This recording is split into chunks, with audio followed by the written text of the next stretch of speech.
Hi friend, रात्रीचे 11-12 वाजले तरी पण पहा आमच्या माणसाला झोपायचं नाहीये, मोबाईलच पाहायचा आहे. लेकरं झोपले तर हे पहा, लेकरं आतरून टाकून झोपले तर, आणि आता 11 वाजायला तरी पण यांना झोपायचं नाहीये. काय करायचं हो, तुम्हाला फोन पाहायचं झोपायचं? काय म्हणते? पोरं दिवसभर खेळून दमतात, जेवण केलं की पटकन झोपी जातात.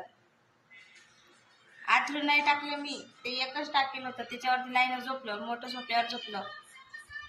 लय कवर पाहायचा मोबाईल. आ झोपायचं नाही का? सकाळी हॉटेलवर नाही जायचं? हा नाही झोपायचं कधी मग?